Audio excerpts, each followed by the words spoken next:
Yani Abdallah Kimeza na Farjala na Abdallah Farjala mmekuja leo maktaba kuitembelea maktaba na kuuliza maswali kabisa. Jua korofi sana jiwa. Mtakuuliza nini? Takujua maktaba iliyosheheni nini? Nyaraka za harakati za kupigania uhuru wa Tanganyika na baadaye kuwa Tanzania. Jua watu matata sana. Kwenye kitabu cha Mwalimu Nyerere, ikichabasha yake ambazo ni vitabu vitatu, wenyewe wanaita juzuu. Hawezi kwa juzuu bwana, juzuu mashafu hiyo bwana. Wanasikitika sana. Hata jana nilikuwa natazama kipindi cha Isa Shivji, alikuwa anaojua na kijana mmoja huyu nani Anania Junior. Akasema, akawa anamuonyesha vitabu, akasema juzu ya kwanza. Bwana juzu wapi bwana? Ukishasema juzu kitu kingine hicho. Sio maskhara, wanasoma Qur'ani hiyo. Sasa wanasema katika waandishi watatu walikuwa Isa Shivji, Profesa Said Othman na Dr. Ngwazi Kamata. Wanasema maktaba ya kwanza iliyosheheni historia ya Mwalimu Nyerere ni maktaba ya Salim Ahmed Salim. Maktaba ya pili alhamdulillah ni maktaba yangu Muhammad Said maktaba yake. Hiyo hapo mnaiona. Na maktaba ya tatu wanasema ni ya Brigadier General Hashim Bita. Lakini unasema kwa historia nadhani hakuna mtu ambaye amemweleza Mwalimu Nyerere kwa namna nilemweleza mimi, kwa sababu inakuja hivi. Historia ilizoandikwa inaanza moja kwa moja na Mwalimu Nyerere katika harakati za siasa kupigania uhuru, wakati si sawa. Na hapo ndo penye mtihani mkubwa. Kama ni historia ya TANU, na TANU imeanzishwa na African Association kutokea taa, basi lazima uanze na Clasty Abdallah Sykes. Manake baba yao Abdul Ali Sadat. Kwa sababu mzee Clasty, na tazama Mwenyezi Mungu shani yake, laiti kama asingeliandika mzee Clasty, pangekuwa na mgogoro mkubwa kutakujua habari hizi za TANU. Mzee Clasty yeye alipokutana na Dr. Kwegi Aggrey mwaka 1924 ndio aliyempa fikra ya Waafrika kuwa na jumuiya yao ya Waafrika. Ndio yeye mwaka wa 29 akaanzisha African Association pamoja na wenzake, na majina yao yote kayaweka pale. Yeye, Cecil Matola, Raucus Kusi, Watson Watsi, hapana, nitakuja. Ali Saidi Mpima, Zibe Kidasi, Suleiman Majisu. Unaona, Waswahili watupu hao wenyewe kwa wenyewe tu. Jumla yao walikuwa ni watu 9. Katika hao 6 ni Waislamu na 3 wa Kristo. Na anaendeleza mle kwenye mswada alioacha kabla ya kufa. Mzee Clasty kafa ya 49. Aliacha mswada wa kitabu. Alimwachia mwanae Abdu. Anaeleza sema kwa nini Waislamu tumekuwa wengi? Kwa sababu wenzetu walikuwa wanazuiliwa na viongozi wao kufanya harakati za siasa. Viongozi wao wa kidini na kanisa. Hiyo kazini waache, lakini ile dini tu hao watu wakifanya kazi, lakini wakiwaambia kwa msingi katika mambo haya. Hawakushiriki na wale wazee katika kugoma. Walikuwa wachache.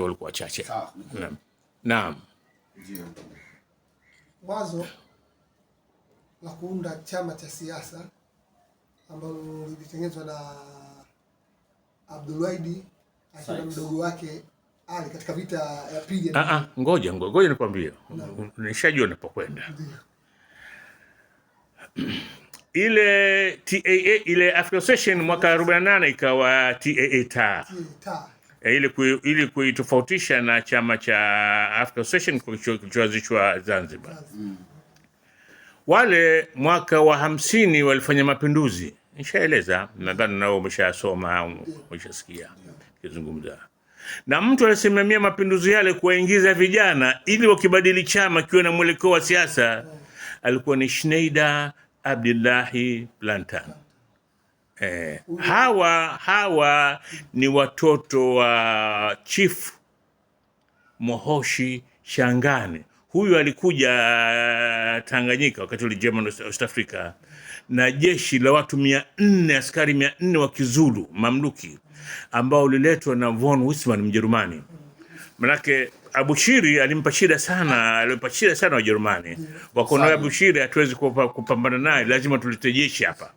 Kwa sababu walikuwa hawawezi kufanya jeshi la Watanganyika hapa. La wananchi hapa. Wakaenda kuleta jeshi la Wazulu 400. Na wakawaleta Wanubi kutoka Sudan. Hao Wanubi wote wanaoleta hapa walikuja na von Wisman. Chagombi pale babu zako umejaa kibao pale. Unaona? Sasa kama hukumtaja mtu kama Schneider. Yaani kama historia kuitaja huipati historia ya uhuru. Sawa. Sijui kama umenielewa. Naomba niongezee kitu kidogo. Naam. Kwa sababu umetaja Wanubi. Mimi babu yangu. Naam. Mzee Farijallah Mahmud. Naam. Yeye alikuja nadhani katika mkumbo huo usema. Kwa sababu huyo Schneider ndio pamoja na huyu mwanae, nadhani mwanae Thomas Plantan. Thomas mwanae Plantan ndio wa kwanza huyo. Ndio wa kwanza, alafu akitoka Thomas anakuja Schneider. Akitoka Schneider anakuja Ramadhani. Sasa Ramadhani wa mwisho kwenye history yetu. Naam. Mzee Farijallah Mahmud, Thomas Plantan. Alafu Sumbawanga kulikuwa kuna mtu mmoja akiitwa Abdallah Maufi. Hawa walikuwa ni marafiki. Kabila gani Abdallah Maufi? Abdallah Maufi ni Mfipa. Naam. Wa Sumbawanga mjini. Taib. Na ndo hao ukisikia kina Maufi, kina Ramadhan Leni Maufi, ni Ramadhan ni mjukuu. Sikilize bwana. Kwa hivyo akina Maufi maarufu pale Tabora. Basi Tabora ndio. Tabora ndio kwa sababu ya Amina Maufi. Naam. Ambaye ni mtoto wa Abdallah Maufi. Naam. Mimi baba yangu mzee Shaban Farijallah yeye amelelewa pale kwa mzee Abdallah Maufi kama ni mjomba yake. Wapi hapo? Sumbawanga. Na hapo sasa hii ulivyotaja hawa Wanubi walikuja kwenye kundi hilo na wakiwa marafiki, hawa wakiwa ni askari wa Kijerumani. Taiba. Walikuwa ni askari wa Kijerumani. Halafu ngoja nikwambie, wakati ule dini kiwaunganisha sana watu. Ndio. Kwa hawa ni Waislamu hawa. Hawa wamejitenda huko. Kwa unakuja ule udugu wa Kiislamu ule. Na mila zote zimefanana. Yes. Naam. Sababu hii tena mimi huyu babu yangu sasa, huyu mzee Mahmud, Farijallah Mahmud. Yeye alikuja na mke kutoka kule, lakini alitamani kuongeza mke. Kutoka kule wapi? Kutoka Sudani. Naam, ndio sema kutoka Sudani. Kutoka Sudani, Jabal Nuba. Naam. Akawaambia wale rafiki zake, jamani mimi nataka kuongeza mke. Wapi hapo? Wakiwa Sumbawanga. Taib.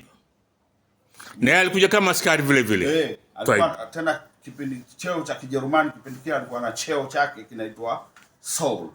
Taib. Alikuwa na cheo cha Soul, sijajua renki zake zikoje. Sasa huyu kulikuwa kuna mtu mwingine pale, huyu Abdallah Maufi akawakutanisha na mtu mmoja akiitwa Ismail. Ismail nani? Akiitwa Ismail Zumba. Taib. Yule alikuwa na dada zake, kwa hiyo sasa yule ndo huyu mzee Farijallah Mahmud akaoa mmoja. Mmoja. Hiyo ni kabla hata ya vita kuu ya kwanza. Naam. Naam. Kwa hiyo baadaye kuoa hapa ndo wakazaliwa sasa na sisi wazazi wetu. Taib. Ambaye mzee Shaban Farijallah. Naam. Huyu alikwenda vita kuu ya pili ya dunia. Naam. Kwenda Bama au Bama. Bama. Najua kama babako Abyssinia. Walikwenda Ethiopia, Abyssinia, alafu ndo wakapandishwa juu kwenda Bama. Sasa Bama kule alikutana nao au kwa sisi Watanganyika tunasema wamba wawili hao, Abdulwahid Sykes na mdogo wake Ali Sykes. Naam. Sasa tukipata historia tu kidogo hapo, namna Abdulwahid kidogo alikuwa ni mtu mkarimu, alikuwa mpole. Ni tofauti ya mdogo wake. Ali lilikuwa kaburu kweli kweli. Wewe kwa unamjua bwana mbabe. Lile libabe. Alikuwa hodari wa mieleka. Sasa lakini uzuri sisi na alikuwa hodari wa shabaha. Wa kupiga shabaha sana. Yeye alikuwa na medali ya shabaha peke yake. Alipata yeye na Fundi Konde. Afrika Mashariki kwa kugolenga shabaha. Sasa hivi tungewaita masniper. Alikuwa ananitania mimi, asema Mohamed, weka kule afu ujisha kidole chako namna hii. Basi mimi nachukua kidole. Naam. Kwa hiyo baada ya kuona uwezo huo. Na siku zote alikuwa na silaha yani. Usimwone vile. Kwa hiyo nikienda nimalizie. Yeah. Kwa sababu mzee Shaban Farijalla yeye aliondoka hapa kwanza ni mkubwa kuliko wale. Sijajua kwa Abdul Wahid, lakini Abdul Wahid kazaliwa 1924. Sasa Ali 26. Mzee Shaban Farijalla kazaliwa 16. Alikuwa mkubwa sana. Na pia aliondoka na elimu. Akitoka Tabora School moja kwa moja akaenda kule. Kiingereza alikuwa anakichapa vizuri. Mashaallah. Ndiko ni Kijerumani tu. Kiingereza. Achana na ile historia, nimeshatoka kule kwa babu. Okay. Niko kwa mzee Shaban Farijalla, Kings Africa Rifle, vita ya pili. Okay. Ambapo sasa Bama Infantry. Kwa sababu uligusia kwa maana ni baada ya vita kuu ya kwanza ishakwisha. Vita ya pili Wajapani wameelemea Waingereza Bama. Yes. Sasa Waingereza wakaamua sasa tutafuta askari kwenye makoloni yetu. Ndo wakatengeneza Kings African Rifles, wakina mzee Farijalla hawa, akina Abdul Sykes, wengi hapo wazee wetu waliingia kwenye jeshi lile. Kimeza mzee Farijalla akikuadisia ile, kuna gazeti moja la jeshi aliandika makala mule, utapenda. Kwanza anakuambia Wajapani hawajui kusarenda. Wajapani hawasarende mpaka muwaue au ufe wewe. Lakini walitembea nao wale. Bana wewe ukisikia hii hawa watu ukiambiwa yani usichukulie tu ni afu yeye aliandika makala akasema vita sio lele mama. Msije mkasikia tu vita mkafikiri vita ni lele mama. Siku moja vita ni hatari. Siku moja Bwana alikuwa anafanyiwa mahojiano na TBC. Yule dada akamuuliza, Bwana Ali, umepata kuua mtu vitani? Bwana alibadilika pale akamwambia, usiulize swali hilo. Usiulize swali hilo. Maana si kitu kinachomfurahisha mtu. Kwenda kuua mtu. Si kitu. Unajua Bwana Ali, ngoja nikwambie kitu kingine. Bwana Ali alikuwa akipanda ndege. Kwenye ndege kuna sinema na wanaonyesha. Alikuwa tazama sinema. Bwana Ali tazama sinema. Yeye alikuwa anachukua zile nia anaweka machoni pake hapa analala. Kwa sababu ile vita vya Bama vilimwathiri sana. Alimwambia usiulize swali hilo. Basi wakaendelea na mahojiano. Naam. Kwa hivyo bwana amechokoza hii pale aliposema wazo la kuja kupambania ama kuja kudai watu kuweza kujitawala na nini lilianzia kule. Ndio haya yote yamekuja. Kwa hivyo walikuwa wanajiuliza sisi tunakuja kumpigania nani hapa? Hivi vita si vinatuhusu nini? Tukirudi nchini kwetu watu tunawatoa kwenye nchi zetu waondoke hawa. Exactly. Kwa hivyo wazo lilianzia hapo. Sasa kama anavyosema Sheikh Muhammad Said kumuelezea baba yao wale Kleist alianza kuingia mjini hapa siku nyingi. Kwa hiyo na wale kina Abdul Wahid na Ali yeye alizaliwa Pangani alafu wakaja Dar es Salaam. Hapa mjini wako siku nyingi na ndo watoto wa mjini matajiri na hivi. Mzee Kleist alikuwa tajiri, aliwaachia mali wale. Lakini sisi wengine bahati nzuri wazee wetu walirudi kule walipotokea Sumbawanga. kama babangu mimi alirudi Sumbawanga kwanza. Umeona Kwa hiyo vijana wale walivyorudi huku wakaanza vuguvugu. Mzee Farijala anatoka baada ya kukaa sasa Sumbawanga, ameshatoka vitani.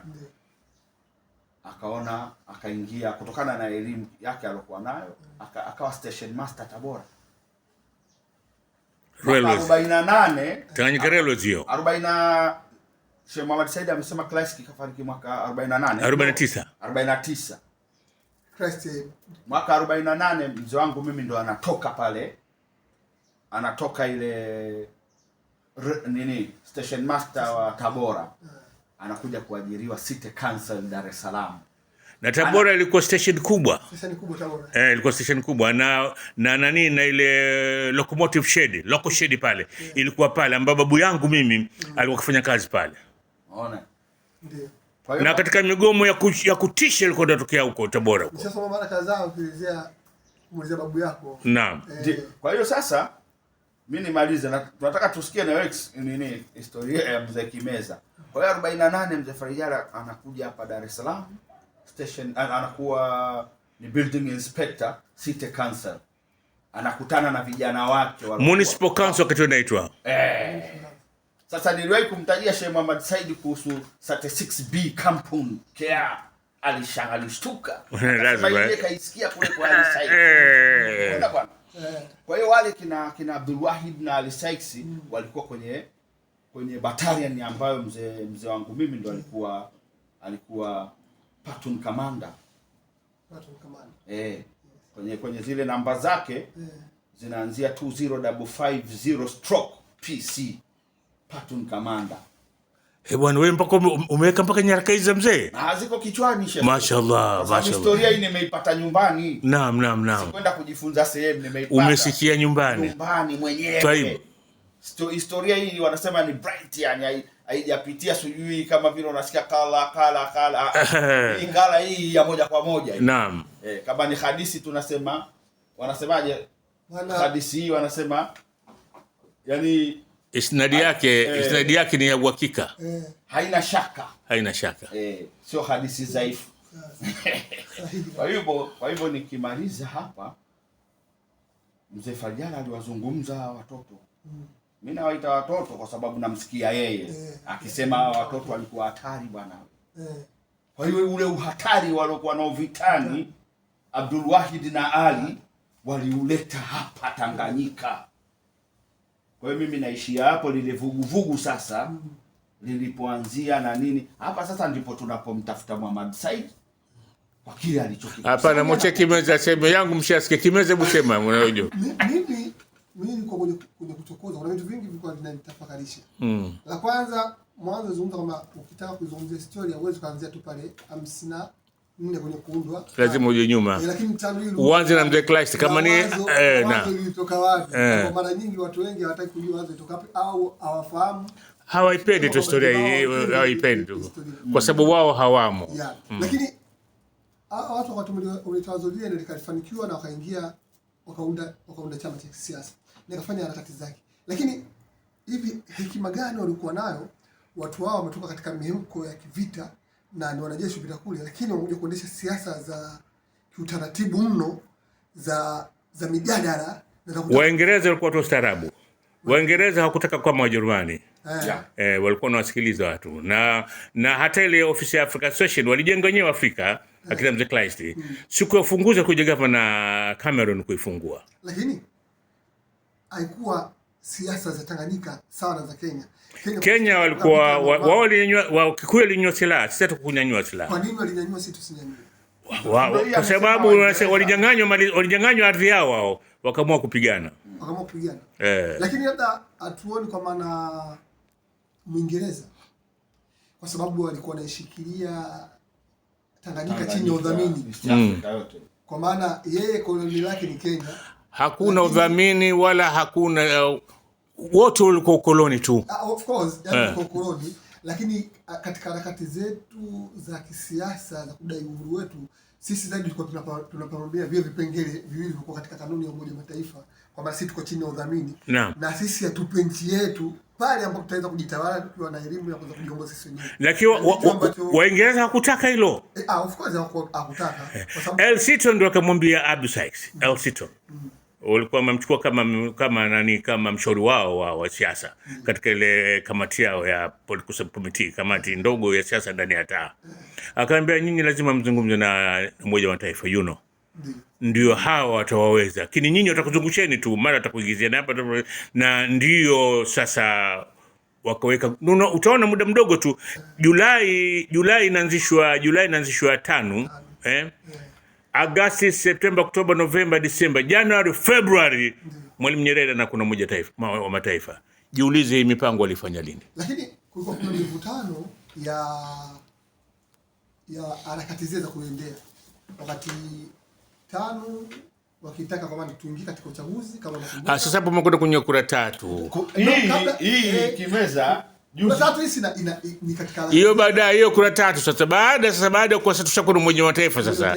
Mambo yamewaka moto. Waingereza hawawezi tena wanawasikiza Umoja wa Mataifa. Sasa fanyeni uchaguzi Warusini wafanye uchaguzi. Umesikia Kimeza? Samahani kidogo. Kwenye hii kura 3. Juzi nikimsikiza Muhammad Said. Anasema yeye kitu kilimvutia ile dua ile Qur'ani iliyokuwa ikisomwa pale. Anakuambia ilisomwa Qur'ani hata Mwalimu alipokwenda Tanga ndo baada ya kumaliza kukubaliana kwa mkakati watafanya nini kuleta bora ili kuweza kuwashinda wale wa siasa kali wasiotaka kupiga kura, ndo akasema kini lazima tufanye dua. Ndo akaenda mnyanjani kufanya. Hiyo ndio dua ya mwisho. Baada ya dua hiyo hakufanya tena 5 dua mpaka uhuru umepatikana. Ngoja Kimeza kabla hujatia neno. Na nilitaka niseme pamoja na kile ulichokisema kwamba sisi wanasiasa wetu wa mwanzo au freedom fighter walikuwa ni watu wenye akili nyingi, alafu walikuwa ni wacha Mungu vibaya mno. Ndio maana sisi hapo unaona hawakutaka kuleta zogo sijui la kutaka kupigana na nini, wakati watu kwanza wacha Mungu, wana elimu, wana hikma, walikuwa na mambo mengi sana. Just imagine ukiacha hiyo kura 3 kimepigwa kitabu. Ukisikia sijui mpaka wanakuja kumpata mwalimu alipelekwa kwa Al-Allama Sheramia. Sijui yani Qur'ani imefanya kazi kubwa sana katika kutuletea sisi uhuru wa nchi. Hakika ile kumtegemea Allah iliyosaidia sana wazee. Sasa mimi bado kuna maswali mengi yalikuwa katika kichwa changu waga siapati majibu. Inakuwaje watu ambao walikuwa vichwa vyao viko bright katika kupambania uhuru, mawazo yao, maarifa yao, uwezo wao, kila kitu waliweka na mpaka uhuru unapatikana, watu hao hawakutumika katika serikali kutoa nchi katika hatua moja kwenda nyingine? Sasa hilo Kimeza utakuja siku nyingine tutalizungumza hilo. Leo tumalizikie hapa. Kwa sababu ukimalizia kuna stages zipo. Kuna vitu vilifanyika kabla ya vuguvugu kwa maana lile wazo, alafu kuna vitu likaja ndani ya vuguvugu, ndio pale sasa kina Abdul Wahid, kina Ali, kina Basi, na wale wote wale, kina Mshumekiate sijui hao wote walikuwa Sheikh Muhammad Said nafikiri kashaelezea sana. Alafu kuna stage ya 3 ndio hii sasa. Sheikh Muhammad Said anasema tuiache kiporo baada sasa. Hapo kuna baada tutazungumza inshallah. Kuna mada ndefu sana. Tumaliza. Asante sana. Asante kubwa hapo.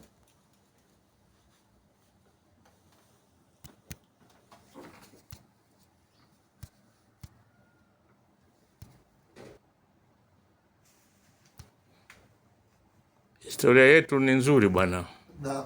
Kwa kweli historia 5 ni nzuri sana, utapenda mtu kusikiliza. Na haichoshi. Na ndio maana haikupendwa. Lakini hatukuhamasisha kitabu. Haikupendwa kwa sababu hiyo. Tukihamasisha hivi watu waje kununua na sisi tumekifuata. Hii historia la nani? Hii chapa ya ngapi? Hii chapa ya 3 hii ya 4 hiyo. Hii chapa 4 inakuwa na maana gani? Kitabu kishatoka na kala zimeenda zimeuzwa. Haika kama malizika zina